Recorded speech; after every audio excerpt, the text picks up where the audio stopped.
마가복음 12장 1절부터 12절까지입니다. 우리 같이 읽겠습니다. 예수께서 비유로 그들에게 말씀하시되 한 사람이 포도를 만들어 산울타리로 두르고 즙자는 틀을 만들고 망대를 지어서 농부들에게 새로 주고 타국에 갔더니 해가 이름에 농부들에게 포도원 소출 얼마를 받으려고 한 종을 보내니 그들이 종을 잡아 심히 때리고 거저 보내었거늘 다른 한 종을 보내니 그의 머리에 상처를 내고 능욕하였거늘 또 다른 종을 보내니 그들이 그를 죽이고 또 그 외에 많은 종들도 더러는 때리고 더러는 죽인지라. 이제 한 사람이 남았으니 곧 그가 사랑하는 아들이라. 최후로 이를 보내며 이르되 내 아들은 존재하리라 하였더니 그 농부들이 서로 말하되 이는 상속자니 자 죽이자. 그러면 그 유산이 우리 것이 되리라 하고 이에 잡아 죽여 포도원 밖에 내던졌느니라. 포도원 주인이 어떻게 하겠느냐? 와서 그 농부들을 진멸하고 포도원을 다른 사람들에게 주리라. 너희가 성경에 건축자들이 버린 돌이 모퉁이의 머릿돌이 되었나니 이것은 주로 말미암아 된 것이요 우리 눈에 놀랍도다 함을 읽어보지도 못하였느냐 하시니라. 그들이 예수의 이 비유가 자기들을 가리켜 말씀하심인 줄 알고 잡고자 하되 무리를 두려워하여 예수를 두고 가니라. 아멘. 지난 시간까지 여러분 어떤 내용을 우리가 전주 알고 계십니까? 앞에 건 좀 생략하고 뒤에 언제부터요? 예루살렘에 입성하신 예수님의 모습부터 우리가 한번 얘기해 봅시다. 예루살렘에 입성하신 모습이 어떤 모습이셨어요? 왕이에요, 왕. 그리스도의 그리스도. 기름 부음 받은 자의 왕의 모습으로 오셨어요. 그리고 그분이 행한 일들을 그리고 말씀하신 것들이 굉장히 충격적이었어요. 충격적인 게 뭡니까? 지구상에 있는 건물로 된 공간에 형성된 성전이 더 이상 필요가 없다는 것이에요. 성전을 폐지하세요. 지구상의 어떤 건물도 성전이라고 할 수가 없음을 밝혀하세요. 또 뭡니까? 성전을 중심으로 있었던 종교 지도자들, 산에 들인 사람들, 그 대표자들에게 뭐라고 해요? 너희는 더 이상 하나님과 관계없음을 선언해버리세요. 왜 그래요? 그들의 모든 권위가 하나님으로부터 오지 않음을 스스로가 알고 있는데도 그걸 오히려 예수께 묻고 있었다는 것이에요. 우리가 이걸 통해서 뭘 알 수 있습니까? 정말 앞으로의 성전을 통해 건물에 의한 성전이 아니라 진정한 실제하신 누구요? 하나님을 믿어야 된다는 것이에요. 살아계신 하나님, 살아계신 그 하나님과 관계하는 자들만이 비로소 하나님이 자녀에 대한 권위를 주시고 그 권위에 따라 성령에 이끌려 살게 된다는 것을 우리가 알아보았습니다. 여러분, 한 주간이야 보통 나와야 되는데 이거 대단히 어떤 여러분요 14주간이에요. 계산해 보니까 작년에 20주를 우리가 예배를 못 드렸어요. 올해 초에 3주 그리고 이번에 한꺼번에 14주를 해갖고 올해만 17주를 또 못 드렸습니다. 이 주간 동안에 거의 37주간 동안에 드리지 못한 예배 시간에 여러분 한번 생각해 보셨을 거예요. 다른 교회에 찾아서 예배를 드신 분도 계시고 여러분 각자 가정에 각자 성경을 가지고 예배 드신 분도 있을 것입니다. 여러분 그 중에 생각해 보실 게 있어요. 성전이 없다. 건물에 대한 성전은 없어. 그럼 어디예요? 내가 앉아있는 곳이 하나님 만나는 장소가 돼야 되잖아요. 그게 살아계신 하나님을 만나는 거고 그것이 하나님을 믿는 거잖아요. 여러분 14주간 동안에 그렇게 사셨습니까? 보이는 건물이 아니라 보이지 아니하시는 하나님을 믿고 그분께 예배 드리셨습니까? 그분을 통해서 내가 실제적으로 변화되고 있음을 여러분 느끼셨어요? 옛날에 안 그랬었는데 점점 달라지고 있네? 내가 하나님 자녀답게 살고 있네? 내가 점점 하나님 나라 백성답네? 어떻게 가능하다고요? 하나님이 성령을 통해서 각자에게 하나님을 믿게 하는 놀라움을 허락해 주셨거든요. 그것이 우리가 지금 적용되는 놀라운 시간이었어요. 다른 분들 눈에는 어떻게 보일지 모르지만 진정 우리가 성경을 통해서 마가가 전하고 싶은 메시지를 통해서 볼 때 그 기간에 우리가 진정 하나님을 믿고 하나님을 만나고 그 하나님께 충성하며 살았는지를 살펴있는 놀라운 시간이었던 것입니다. 여러분 어디 있는지 보세요. 다 거기 있었으면 좋겠어요. 하나님을 진정 믿었고 하나님 진정 만났고 하나님 자녀답게 자기가 살고 있었음을 알게 되는 그 시간이 됐으면 좋겠어요. 왜요? 그런 자가 그리스도인이라고 마가는 말하고 있거든요. 환경에 상관없이 진정 환경에 상관없이 예수님 때문에 내가 바뀌어 있고 예수님 때문에 보이지 아니하시는 아버지 하나님을 만났고 예수님 때문에 성령님이 내 안에 오셔서 나를 바꾸고 있는 과정들을 내가 뚜렷이 알고 있는 사람들, 누가 얘기해 주는 것이 아니라 내 안에 뚜렷함이 알고 있어서 그 변화됨이 다른 사람들에게 어떻게 너는 이렇게 변화되고 있니? 어떻게 달라지고 있니? 이런 말을 들을 정도의 사람들, 그 사람들이 누구라고 하는 거예요? 그리스도인이라고 지금 얘기하고 있어요. 지금 그 길을 예수님이 우리를 위해서 돌아가신 그 역사의 현장을 마가는 계속해서 우리에게 보여주고 있다는 것이에요. 여러분, 우리 다 같이 거기 있으면 좋겠어요.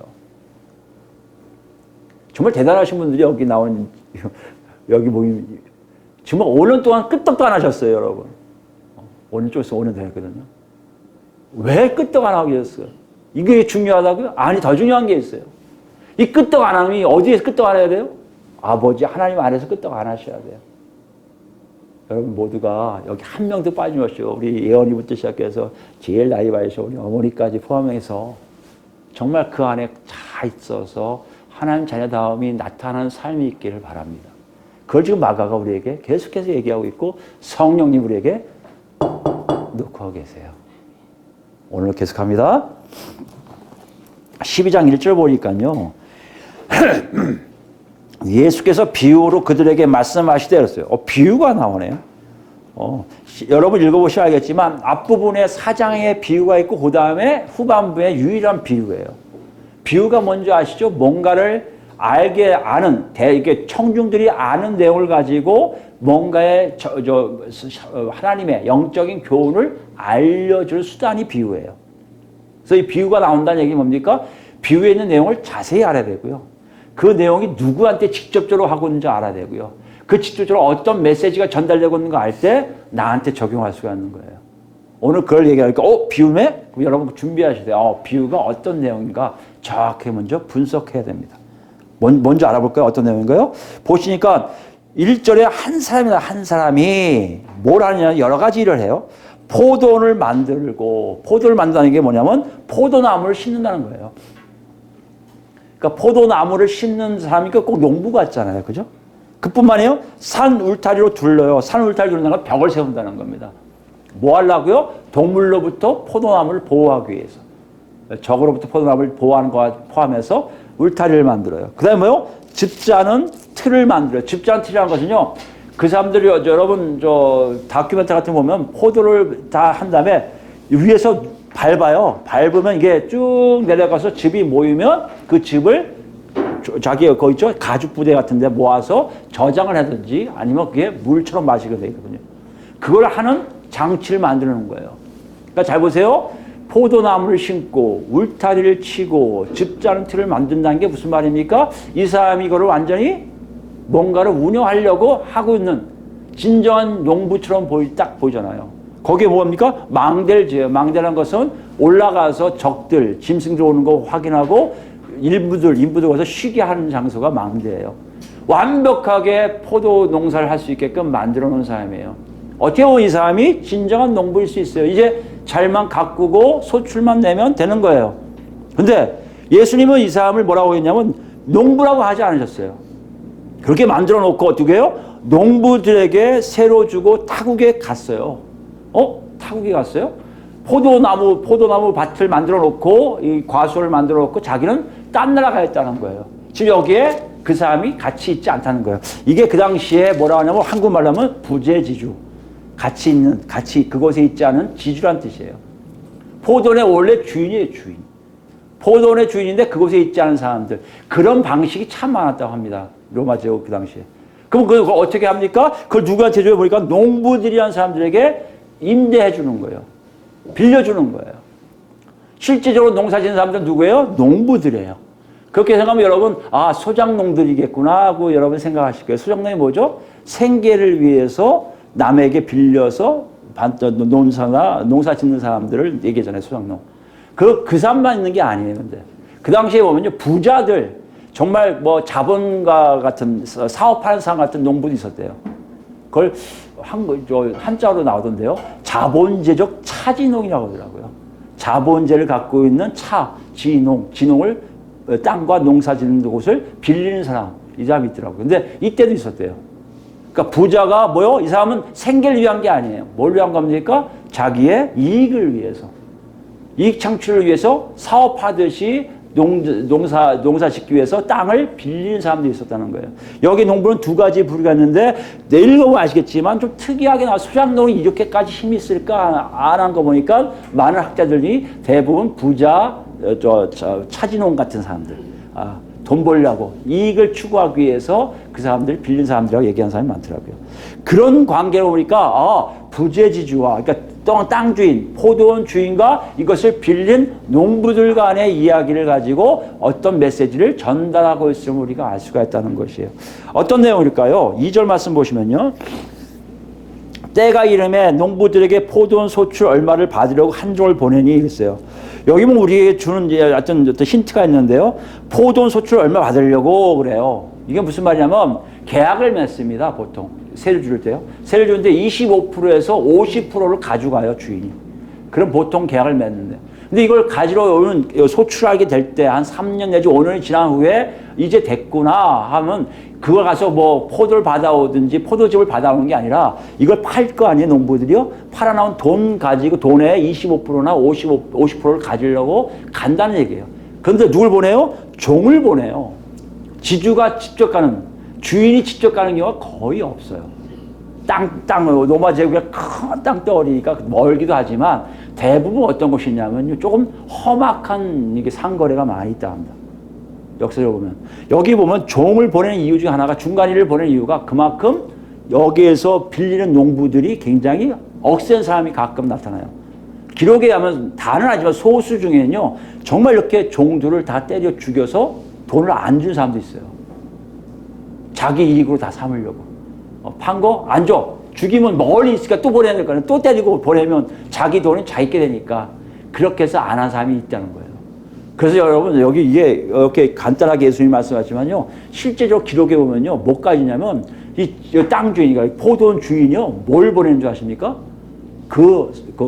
빌려서 농사짓는 농부를 죽이라고 청부 살인업자도 보냈대요. 암살자 자격도 보내는 기록이 나와요. 돈을 안 주니까 죽여버리러 가서.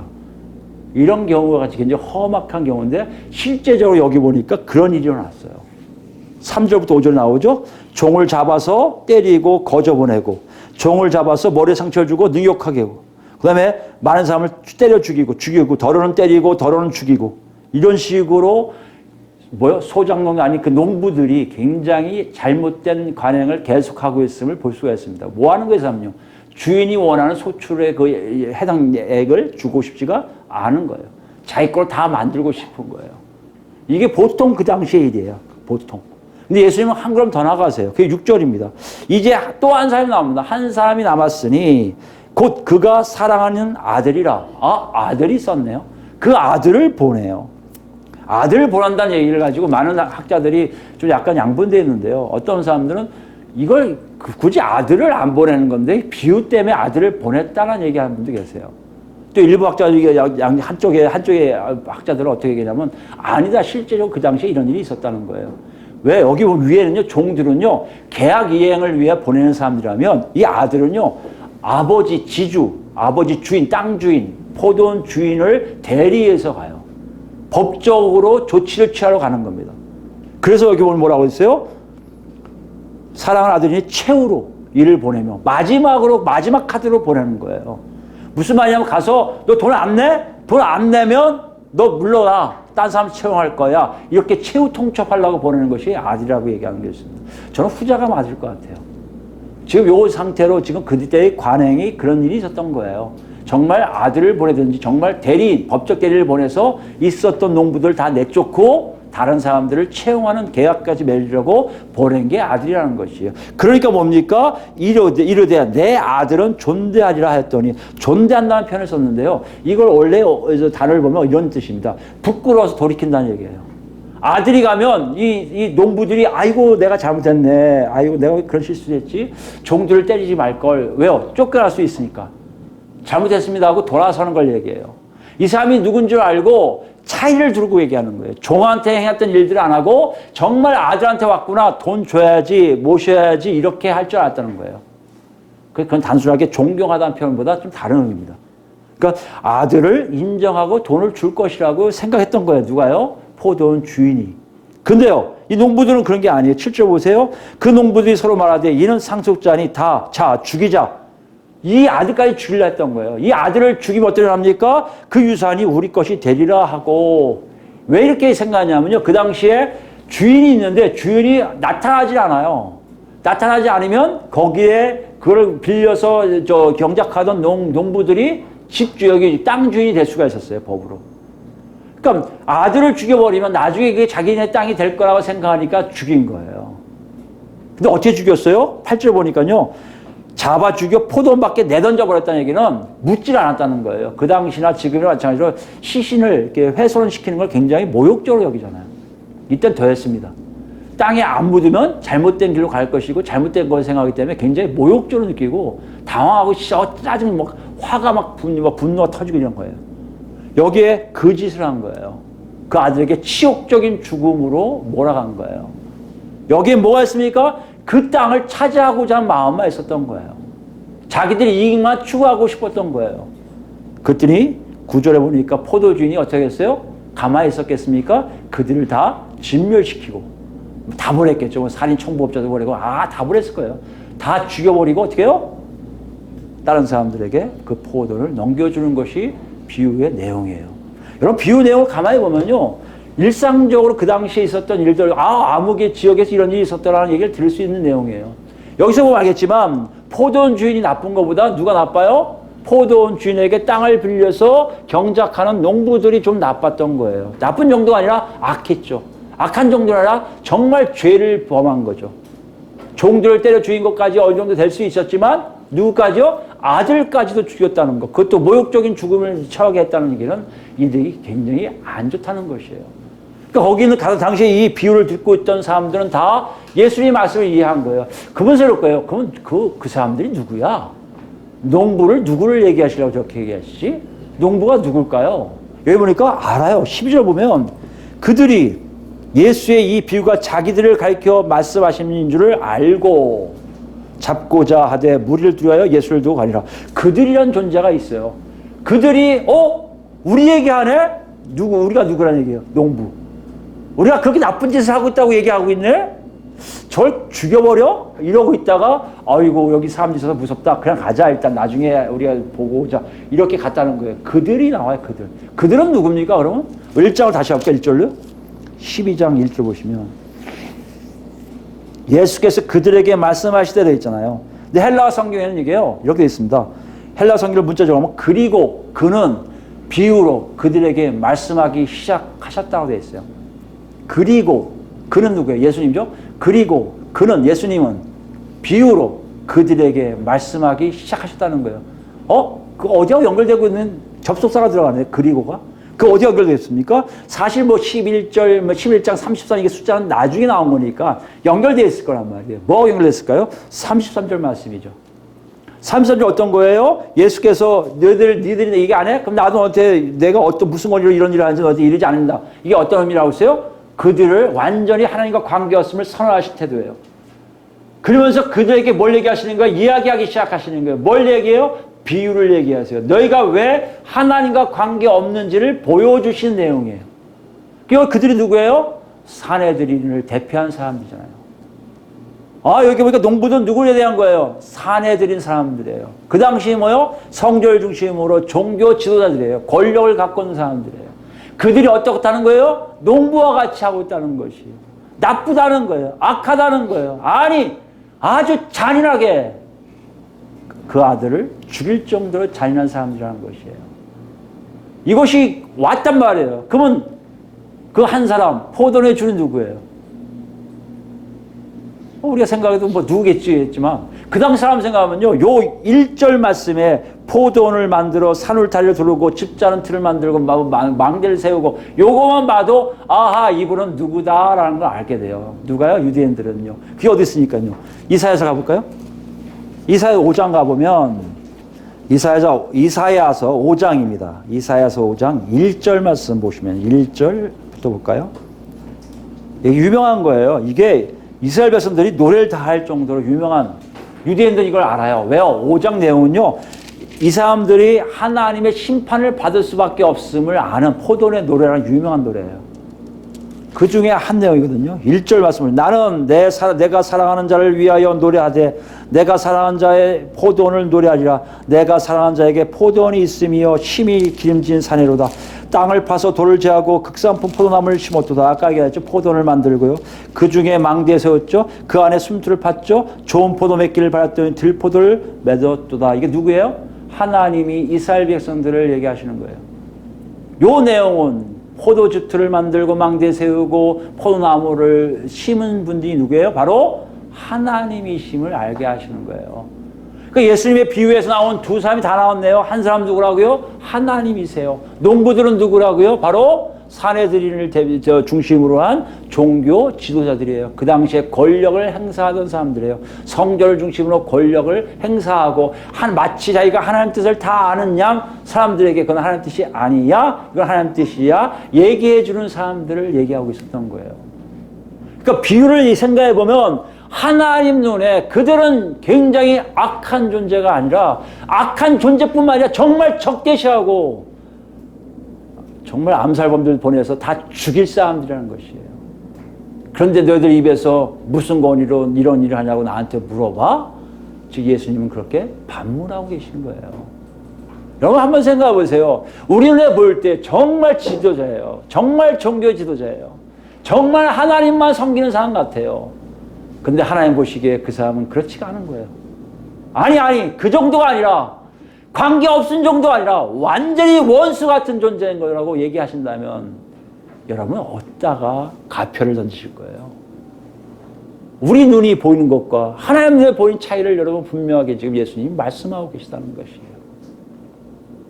이런 일이 이때만 있다고요? 아니요. 이건요. 하나님이 이스라엘을 통치한 이후에 계속해서 일어나는 일이에요. 하나님 뜻도 없는데 하나님의 역사도 없는데 제멋대로 자기 이익을 추구하기 위해서 제멋대로 자기를 드러내기 위해서 제멋대로 하나님 나라에서 큰 소리 치기 위해서 가짜들이 굉장히 많이 나오기 시작했던 거예요. 그게 또 하나의 대표적 케이스가 예레미야서 23장에 있습니다. 예레미야서 23장 보면 여러분 예레미야서 하면 언제예요? 그때가요? 예루살렘 유대인이 마지막으로 바벨론에게 멸망되기 전에 선지자예요.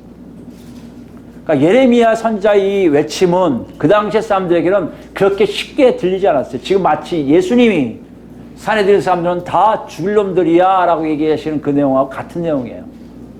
그 당시 유대인들이 예수님의 이 비유를 듣고 맞아 저 사람 잘못했다고 얘기했다면 괜찮았는데 절대 그것을 호응하지 않았을 것이에요.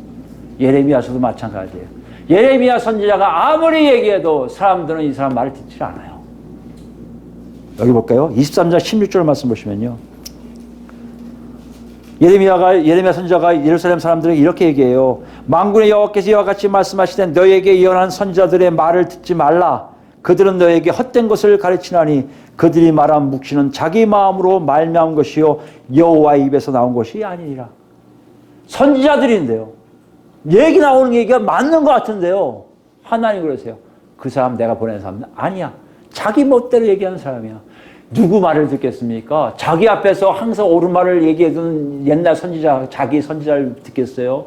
갑자기 나타나서 하나님 뜻이 그게 아니라고 얘기하는 예레미야의 얘기를 듣겠습니까? 희한한 건 멸망받을 때는요. 예레미야 말을 안 듣고 이 사람들 말을 듣기 시작한 거예요. 예수님이 지금 그대로 그걸 보여주세요. 저 사람들 잘못됐어? 사람들은 안 믿을 거예요. 왜 잘못됐대? 사내들인데 70인 장로들인데 네가 뭔데? 네가 선지자 돼? 이렇게 얘기했을 수 있어요. 지금 그 상황을 그대로 가져오신 걸 여러분 기억하시기 바랍니다. 17절 보세요. 항상 그들이 나를 멸시하는 자에게 이르기를 너희가 평안하리라 여호와의 말씀이 이라 하며 또 자기 마음이 완악한 대로 행하는 모든 사람에게 이르기를 재앙이 너에게 임하지 아니하리라. 보세요. 사람들에게 잘못된 것을 자꾸만 옳다고 여기게 얘기해요. 여러분 오늘날에도 마찬가지입니다. 여러분 정말 깨어있다고 생각한다면 똑같이 이런 일이 많을 거예요. 그분이 아무리 직분이 높고 아무리 유명하고 아무리 TV를 타고 아무리 큰 교회를 한다고 해도 건물이 크고 유명하고 뭐 벌쩍벌쩍 안전벨트 일으킨다고 할지라도 그 입에서 나오는 메시지가 하나님 주신 메시지가 아니라 한다면 여러분은 어디를 선택하실 거냐는 얘기예요. 이게 실질적으로 일어나고 있는 상황이에요. 오늘 예수님 말씀 비유가 그걸 얘기하고 있어요. 그 허점들을 지금 얘기하고 있는 거예요. 파고 있는 거예요. 왜 그랬을까요? 예수님은 왕으로 오셨기 때문에. 그 왕의 권위로 지금 말씀하고 계신 거예요. 들으라는 거예요. 누구에게요? 하나님 나라 백성들에게. 만약에 하나님 나라 백성이었다면요, 그 말씀을 듣기 시작할 거예요. 만약에 하나님 나라 백성이 아니라면요, 이 말씀을 절대 듣지 않고 사내들이를 쫓아갔을 거예요.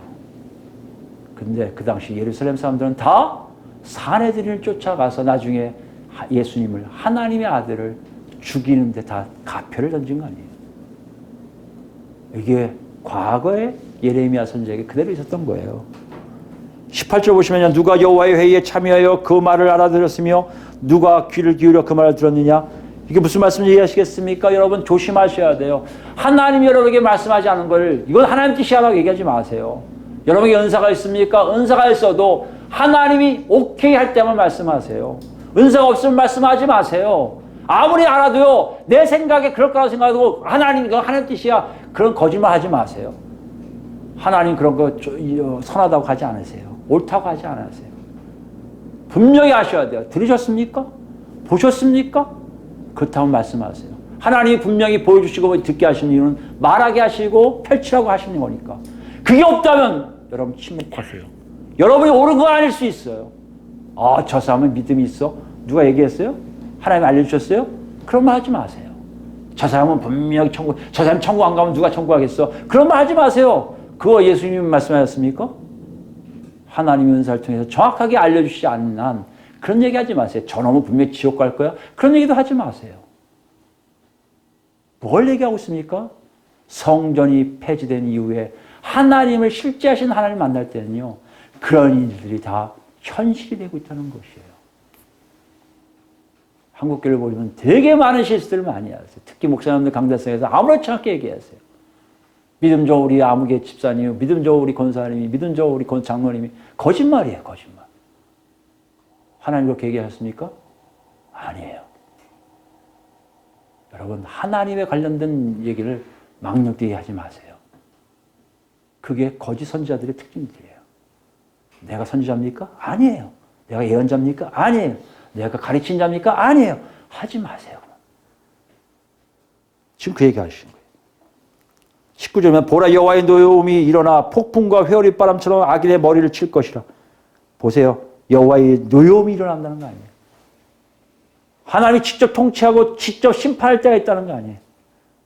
여호와의 진노가 내 마음에 뜻하는 바를 행하여 이루기까지는 그치지 아니하나니 너희가 끝날에 그것을 완전히 깨달으리라. 보라는 거예요. 기다리라는 거예요. 하나님이 행하신 일을 분명히 볼 거예요. 예레미야 선지자 마찬가지예요. 분명히 봤어요, 사람들이. 예레미야 선지자만 맞아요. 옳아요. 그래서 지금도 유대인들이 선지자 중에 예레미야를 굉장히 좋아해요.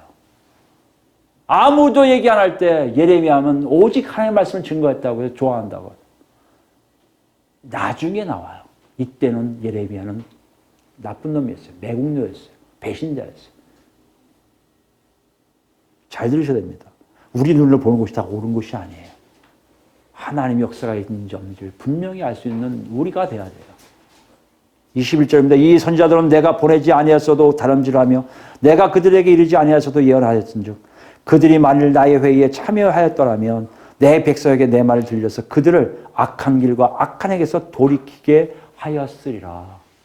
그들이 정말 진정한 선지자였으면 하나님 뜻이 뭔지를 정확하게 해서 그들이 하나님 백성되게끔 인도해 주실 텐데 다 면죄부를 줘요. 아, 그거 괜찮은 거야. 그거 하나님이 허용하시고 걱정하지 마. 너 평안해. 괜찮아. 하나님이 함께 하실 거야.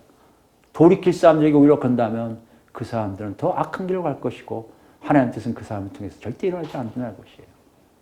지금 이 짓을 누가 하고 있는 거예요? 사내들인 대표들이 예수님에게 항의하면서 스스로가 자기가 권위있는 양, 자기가 무슨 하나님 뜻을 잘하는 양 얘기했다가 예수님이 말씀하신 거예요. 너희들이 바로 그런 존재들이야. 하나님 아버지는 그런 뜻을 얘기하지 않았는데 너희들 스스로가 알아서 자기 이익을 추구하기 위해서 자기 이득을 얻기 위해서 뒤집어 놓아서 얘기하는 그런 사람들이야. 지금 이 비유는요. 야단치는 정도가 아니라 선포하시는 거예요. 결판 그죠 뭐죠? 결심 공고인가요? 공판인가요? 그걸 하시는 거죠. 재판장이 탕탕탕 두드리시는 거예요. 너희들 유죄. 너희들은 진멸될 거야. 지금 이것이 예수님의 비유 속에 나오는 거예요. 또 있습니까? 예, 우리 한번 신약을 볼까? 이런 케이스가 또 있나? 신약에는 없겠죠? 그러면 아니죠. 신약에도 있어요. 베드로 후서입니다. 베드로 후서 2장 가볼까요? 베드로 후서 2장 1절부터 볼까요? 그러나 백성 가운데 또한 거짓 선지자들이 일어났었나니 이와 같이 너희 중에도 거짓 선생들이 있으리라. 거짓 선생이 있다는 거예요. 왜 신약에서는 교사가 중요하냐면요. 이때는요, 성경이 제대로 없었어요. 성경이 이렇게 되어 있지가 않아요. 사도들이 가르치는 걸 가지고 교사들이 그걸 제대로 하나님의 성령이 인도하신 은사를 가지고 제대로 가르치는 일들을 해야만이 온전한 진리가 뭔지를 그들이 자기 삶을 통해서 비교할 수가 있었던 거예요. 성경 가지고 여러분 이걸 다 애운다고 우리가 잘 사는 게 아니고요. 성경 많이 읽는다고 내가 도사되고 하나님 백성인 게 아니고요. 이건요, 보라는 거예요. 보라는 거예요. 그래서 내 삶이 여기 있는지 없는지를 확인하라는 거예요. 그래서 우리가 신약을 카논이라고 카논은 자를 얘기해요. 자. 표준치 자를 얘기해요. 그것이 들어가 있으면 옳고 벗어나면 잘못되고 모자라면 내가 모자란 거 알려주는 책이지 율법적인 하나님이 막 글 적하고 이거대로 안 살면 이제 다 죽여버릴 거야? 이런 책이 아니라는 거예요. 한국교회 지금 많이 성경을 자꾸 읽자고 하는데 그 읽자는 걸 잘 기억하셔야 돼요. 읽어서 내가 천재 되면 내가 하나님의 백성이지 그게 아니라 이 안에 있는 내용이 내 삶에 있는지 없는지 확인한 책이에요. 이게 자예요. 자. 그래서 카논. 여기가 그 얘기입니다. 그렇기 때문에 거짓 교사가 온다는 것은 치명적이에요. 왜 지금은 이게 성경이 있으니까 괜찮지만 그때는 성경이 없잖아요. 이건 내가 바울 사도한테 들은 얘기인데 그런 얘기 아니야. 이렇게 하는 거야. 거짓말로 가르치기 시작하잖아요. 그럼 진리가 왜곡되고 그 왜곡된 진리에 자기가 잘 살고 있는지 아까 선지자들의 가짜 선지자들과 똑같은 일을 하는 거예요. 잘못된 길로 호도하는 거예요. 여러분 잘 기억하셔야 돼요. 말씀이 이렇게 있잖아 하고 딱딱딱 할 수 있지만 말씀에 있는 내용을 내 삶에 있는 점을 보셔야 되는 거예요. 내가 그렇게 살아야지? 아니요. 그때는 늦은 거예요. 말씀대로 살지 않으면 내가 지금 하나님 나라 백성이 아님을 경고하시는 거고요. 말씀 밖에 있으면 내가 잘못 살고 있는 걸 알게 하시는 것이지 이제 내가 이렇게 살면 돼. 이제부터 기도 많이 하면 되지. 이제 착한 일 하면 돼. 아니에요. 여러분. 이미 여러분 안에 성령이 계셔서 이렇게 살게끔 인도하신다는 거예요. 그걸 찾아내는 게 누구라고요? 이 당시에 거짓 교사고요. 오늘날 잘못된 설교자들이에요. 잘못된 이단들이고요. 지금 그렇게 해서 굉장히 중요합니다. 이 말씀에 대한 연구에 대해서 여러분 좀 혹시 여러분 알겠지만 난 말씀대로 가겠습니다. 말씀 뚫리러 갑니다. 절대 가지 마세요. 말씀 뚫리는 곳은 대부분 다 이단이에요. 왜요? 뚫어서 뭐 하시려고요? 드릴로 뚫으면 되잖아요. 집에서. 옛날 부흥사들이 잘못 가르친 것 중 하나예요. 내가 성경 읽었더니 창세기부터 요한계시록 뚫렸더라. 뚫려서 뭘 어떻게 했다고요? 그 사람 완전히 하나님 자녀답게 살고 계십니까? 그게 중요한 거예요. 여러분 절대 그런 거 아니니까 거짓 교사의 의미를 여러분 정확하게 이해하시기 바랍니다. 그들은 멸망하게 할 이단을 가만히 끌어들여 지금 얘기하잖아요. 자기들을 사신주를 부인하고 임박한 멸망을 스스로 취하는 자들이라. 자기들이 엉망을 사는 거예요. 예수님과 관계없는 삶을 살면서 자기는 잘하고 있다고 얘기하면서 멸망의 길로 가는 자들이에요. 여럿이 그들의 호색한 것을 따르니 보세요. 여럿이 그들의 호색함, 잘못된 음란 행위들을 따라가는 거예요. 아무렇지 않게 행해요. 그게 옳다고 여겨요. 사람들이 그렇게 얘기해요. 우리 목사님이 얘기하는데 그건 아무것도 아니래. 그거 쫓아가지 마세요.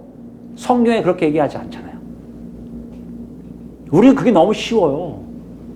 그래서 그 남녀간의 관계에 대한 호색하는 것에 대해서는 이제 죄도 여기지도 않아요, 사람들이. 젊은 애들이 좀 그래요. 청년부들이 그래요. 아니, 주일학교 애들이 그래요. 애들이 그거에 대해서 지금 무뎌 있어요. 엄청 무뎌 있어요. 왜? 어른들이 그거에 대한 자기의 절제가 없기 때문에. 음란을 마치 아무 일 없는 것처럼 문화처럼 얘기하는 사람이 참 많아요. 죄송하지만 여러분, 그거는 멸망으로 가는 길이에요. 왜요? 음란은 하나님이 허용한 허용치가 아니에요. 하나님은 한 남자와 한 여자의 관계를 얘기하시지 절대 그 외에는 다 음란이라고 말씀하시거든요. 조심하셔야 돼요.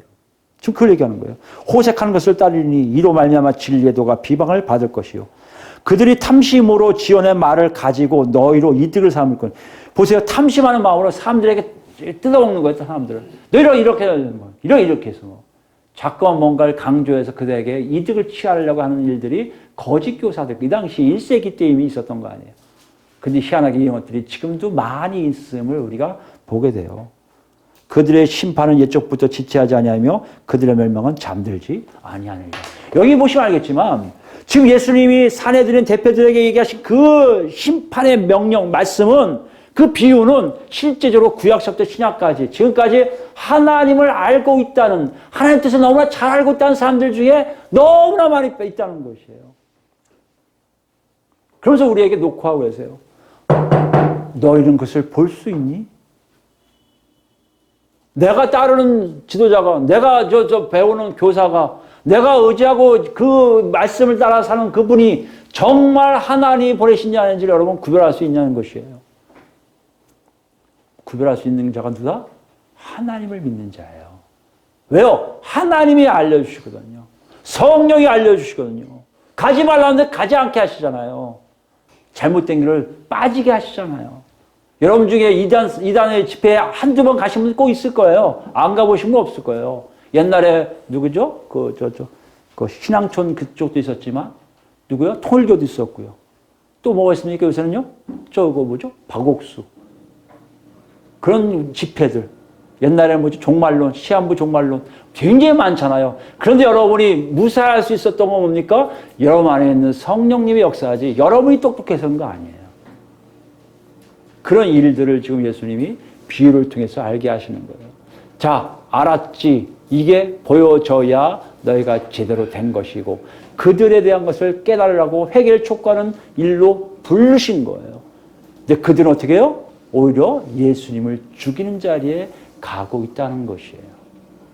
여기서 한번 생각해 보셔야 돼요. 그럼 우리 지도자가 아니니까 괜찮네요. 뭐 편하겠네요. 아니에요. 그게 아니에요. 우리 자신에 대해서도 더욱 분명하게 얘기하셔요. 다시 본문으로 오시면요. 마가복음 12장 보시면 더 분명하게 말씀하시는 게 있어요. 10절부터예요. 너희가 성경에 건축자들이 버린 돌이 모퉁이의 머릿돌이 되었나니 이것은 주로 말미암아 된 것이요 우리 눈에 놀랍도다는 시편 118편에 있는 내용을 인용하세요. 그리고 이걸 가지고 앞에 있는 비유를 추가적으로 설명하세요. 무슨 말이에요? 악한 놈들의 역사는 분명히 있어. 그들의 역사를 니들이 봐야 돼. 두 번째 뭐라고요? 악한 역사를 하고 있는 중에 실제적으로 이런 역사가 하나 있는데 그것은 너희들도 기이 여길 거야. 그게 뭔 줄 아니? 너희들도 버렸던 그 사람들, 너희들도 믿지 않았던 그 사람들이 실제적으로 하나님이 사용한 도구들이었다면 너희들은 놀랄 것이라는 거예요. 여기 나온 내용을 보면 알겠지만 여러분 10편 118편 나오는 얘기는 뭐 다윗이라는 사람도 있어요. 다윗을 다 내쳤잖아요. 사울과 함께 막 죽이려고 했었잖아요. 근데 하나님 뭐요? 그 다윗을 써서 정말 하나님의 왕으로 하나님이 세운 왕으로 사용하신 장면이 나와요. 후기에는 스룹바벨이라는 왕이 나옵니다. 왕손입니다. 스룹바벨이 그걸 성전 건축하는 데 사용되잖아요. 그때도 마찬가지로 스룹바벨이라는 얘기가 있는데 어찌됐든 예수님 지금 뭐라고 하시는 거예요? 당신의 초점을 맞추고 계신 거예요. 당신의. 근데 이 내용을 여러분 잘 들으셔야 돼요. 건축자들의 버린 돌이 모퉁이의 머릿돌이 되는 가장 기묘한 돌이었다는 거예요. 건축자들은 누굽니까? 전문가 아니에요. 대표자들이 아니에요. 지도자들 아니에요. 그 사람들이 버린 돌이 정말 모퉁이의 가장 긴한 돌이었다는 얘기는 그들이 볼 수 있는 눈이 전혀 없음을 얘기하는 거예요. 누가 하셨다고 그랬어요? 주로 말미암은 것이다. 하나님이 그렇게 하셨다는 것이에요. 주요 사항을 왜 이렇게 얘기하셨을까요? 여러분 앞에 얘기를 생각해 보세요. 지금 예수님은요 예루살렘의 왕으로 오신 거예요. 그리스도로 오신 거예요. 그런데 누구도 맞이하지 않아요. 잠깐 막 나팔 불고 호산나요 외치더니 끝났어요. 그리고 다시 돌아가서 옛날로 다 바뀌었어요. 그 와중에 예수님이 성전을 청소하시고 그 성전 권력자들에게 너희는 권한이 없다고 얘기하신 이 얘기를 사람들은 듣지를 않아요. 제자들도 아마 이상했을 거예요. 왜 저러시지? 신기한 게 뭐예요? 하나님만은 그렇지 않았다는 거예요. 하나님만은 바로 예수 그리스도를 통해 역사하시겠다고 이미 선언하고 계시다는 얘기예요. 이 구별을 여러분과 제가 하지 못한다면 여러분과 저는 죄송하지만 우리 안에 성령이 안 계신 거예요. 지금 그걸 얘기하고 있는 거예요. 놓고 하고 있는 거예요. 그 산에 된 대표자들 뿐만 아니라 제자들에게 놓고 하고 있는 거고요. 그 제자들은 자기들의 후학들에게 독자들에게 놓고 하고 있는 거예요. 너희도 그것을 보고 있느냐라는 거예요. 보이세요 여러분? 예수님이 그런 분인 걸 보이십니까? 사람들이 외면하지만 하나님만은 절대 포기하지 않는 그분인 걸 여러분 믿습니까? 아니 우리도 포기해요. 가끔 자주 해요. 예수님 때문에 좀 피곤하면요, 예수님 좀 이따 그리고 나쁜 짓 하고 와서는 잘못했어요, 다시는 안 할게요. 이게 우리예요. 이런 와중인데도 우리는 하나님의 사랑으로 다시 일어서지만 하나님은요 한 번도 변함없이 예수 그리스도를 붙들고 계세요. 그 예수님이 바로 하나님의 뜻이세요. 이것을 믿느냐고 묻고 있는 거예요 지금요. 여러분 잘 기억하실게요. 그 윗절이에요. 전 7절 말씀을 다시 한번, 7절 6절 말씀을 다시 여러분 보셔야 된다고 생각해요. 여기에 한 사람 예수 그리스도를 얘기하는데요. 그분이 누구냐면 최후로 마지막 통첩이에요. 마지막으로 사내들은 대표들에게, 마지막으로 우리들에게, 마지막으로 앞으로 된 사람들에게 외치는 거예요. 예수가 내 아들인데 그 아들의 말을 믿는 자들만이 살아남을 거라는 거예요. 그게 여러분 어떤 의미인지 이해되십니까? 예수님만이 하나님의 마지막 사랑의 메시지이기요.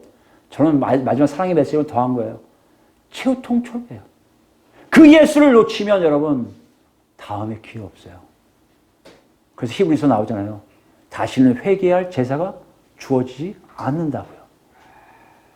예수를 우리가 한번 믿고 회개한 후에 다시 빠지면 다시 건져낼 제사가 없다고 얘기하고 계세요. 그건 뭘 얘기합니까? 우리에게 경고하시는 거예요. 여기에 사내들인 대표들이 원래부터 이렇게 악했을까요?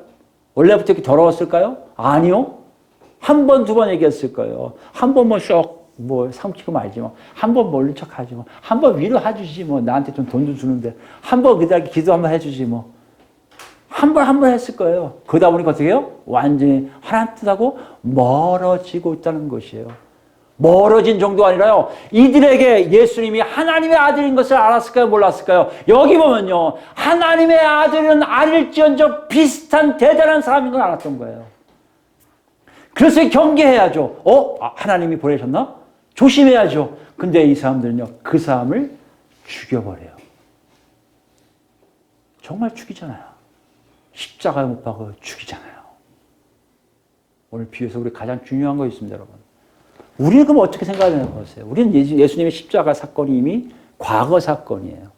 이미 일어났어요. 2000년 전에 훨씬 전에 일어났어요. 그 여러분 어떻게 이해하셔야 돼요? 십자가 사건을 여러분 믿으면 된다고 그래요. 여러분 십자가 사건을 믿는다는 게 무슨 의미일까요? 십자가 앞에 가면 됩니까 무조건? 아니요. 십자가는 죽음이에요. 죽음이 이제 두 가지 죽음이 있는 걸 아십니까? 하나님이 인류를 위해서 죽이신 사건이에요. 또 한 사건은 뭐예요?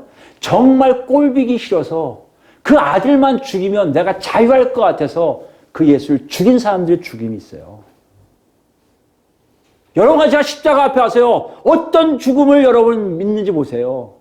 그게 어떻게 한다고요? 여러분 삶을 보세요. 예수가 얼마큼 귀한 존재입니까? 예수를 따라가야만이 내가 할 거라고 생각하는 사람들은요. 절대 예수님을 죽일 생각 안 해요. 생명 안에서 예수님이 만드신 생명 안에 거하기를 애쓰죠.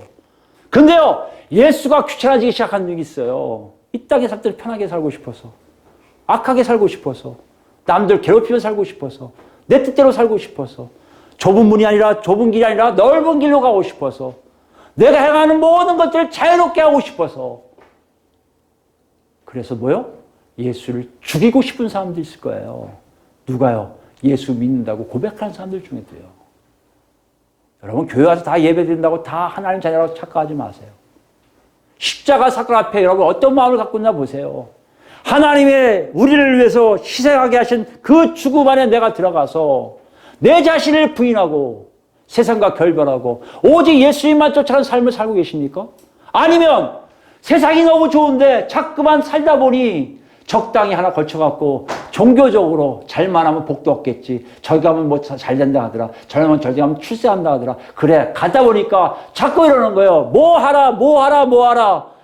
나 그 예수 죽이고 싶어. 이런 죽음에 여러분 있습니까? 이건 뭘 얘기할까요 지금 예수님요? 여러분 앞에 제 앞에 하나님 나라의 실제성이 분명하게 있음을 얘기하고 계세요. 지금 여러분 어디가 사세요? 이 안에 가 살고 계십니까? 아니면 예수를 열심히 죽여서 내가 편하고자 예수와 관계없는 삶을 사는 게 여러분입니까? 그럼 여러분 중에 있죠. 이러다가 좀 있으면 뭐 다시 회개하고 돌아오면 되죠. 이런 분이 있을 거예요. 이게 한국교회가 죄송하지만 거짓 교사와 거짓 선지자 같은 메시지예요. 가장 우스운 메시지예요. 유대인들도 그렇게 안 가르쳐요. 유대인들도 지금 당장 바꾸라고 얘기해요. 근데 우리는 그렇게 안 해요. 그렇지 뭐 때가 되면 되겠지. 뭐 때가 되면 믿을 거야. 때가 되면 변화될 거야. 여러분 착각하지 마세요. 여러분에게 저에게 주어진 기회는 그렇게 많지가 않아요. 지금 이유가 바로 그거예요. 마지막 통첩한 너한테 보여준 그 아들을 네가 믿지 않는다면 너는 당장 하나님과 결별되어 있다는 것이에요. 마가복음엔 그게 없는데요. 마태와 누가는 좀 달리 표현하고 있어요. 같은 기사를 달리 표현하는데 특히 마태복음을 보면 아주 자세하게 기록되는데요. 마태복음 21장 가볼까요? 마태복음 21장 43절 말씀 볼까요? 아까 얘기한 건축자들이 버린 돌이 모퉁이의 돌에 머릿돌이 됐으니 이건 주님이 하신 거다. 놀랐다. 이게 어떤 의미인지를 마태는 설명해 주고 있어요. 그게 43절, 44절 말씀이에요. 어디 사본에 44절 말씀이 생략된 걸 보니까 43절 말씀이 핵심인 것 같아요. 볼까요? 43절, 21장 43절입니다. 그러므로 내가 너에게 이르노니 하나님의 나라를 너희는 빼앗기고 그 나라의 열매 맺는 백성이 받으리라. 뭘 얘기해요? 아까 얘기했잖아요. 십자가의 보혈이 내 생명을 얻기 위한 나를 부인하고 세상과 결별하고 예수님을 쫓는 삶이라면 나는 하나님 나라의 백성으로 남아있지만 예수님이 귀찮아서 예수님이 싫어서 날 자꾸 간섭하는 것 같고 짜증내고 뭐 하라고 너무 많아서 그 예수를 죽여버리고 싶은 사람들은 죄송하지만 하나님 나라를 빼앗긴다는 것이에요. 빼앗긴다는 게 결과론적으로 얘기해요. 이걸 확실하게 해서 마태가 쓴 사본에는 없지만 44절 말씀이 그걸 얘기합니다. 이 돌 위에 이 돌이 뭡니까? 아까 얘기한 모퉁이 돌, 모퉁이에 머릿돌 된 예수 그리스도를 얘기합니다. 그 위에 떨어진 자는 깨지겠고 그 이 돌이 사람 위에 떨어지면 그를 가루로 만들어 흩트리라 하시니 이걸 가지고 주석가들이 많이 해석이 달라집니다. 근데 저는 이걸 생각하면 딱 한 가지예요. 어찌됐든 간에 박살난다. 누구 때문에요? 예수 그리스도 때문에. 그 돌을 피해간다? 피해갈 수가 없어요. 여러분 잘 기억하셔야 돼요. 피하면 되지. 아니요. 언젠가 그 돌이 와서 우리를 깨부술 거예요. 그게 뭐예요? 심판이에요. 돌의 의미는 여기서 이 44절 의미는 절대적인 심판을 얘기해요. 피할 수 있다? 피하지 못한다는 거예요. 부딪히는 자나 떨어뜨리는 자나 똑같다는 거예요. 부서져요. 박살나요. 내 존재가 사라져요. 왜 이 엉뚱한, 이 엄청난, 이 어마어마한 잘못된 길을 우리가 있겠습니까? 이게 뭐라고요? 하나님 나라를 빼앗기는 모습들이에요. 빼앗기지 않는 자는 이렇게 하잖아요. 돌이 나한테 오지 않아요. 오직 우리에게는 하나님과 함께하는 놀라운 평안과 기쁨이 넘친다는 것이에요. 오늘 본문에 여러분 이렇게 놓고 하고 계세요. 지금 너는 어디인지 잘 보라는 거예요. 사내들이란 놀라운 종교 지도자들, 모든 세계에서 하나님 뜻을 가장 잘한다는 사람들, 그 사람들조차 하나님은 악한 자들이요, 진멸될 자요, 심판받을 자밖에 안 된다고 얘기하세요. 이런 자들이 수없이 많이 있는데 그들을 구별할 수 있는 눈이 너한테 있는지 보라고 지금 말씀하세요. 어떻게 볼 수 있다고요? 십자가의 사건이 나한테 진정 와서 내가 그 아들을 최후 통첩으로 잊고 그 다음 없어요. 지금 아니면 안 돼요. 지금 믿지 않으면 안 돼요. 지금 따라가지 않으면 안 돼요. 지금 순종하지 않으면 안 돼요. 지금 붙잡고 가야 될 존재로 여긴다면 여러분은 하나님 나라의 맛을 볼 것이지만 좀 이따요.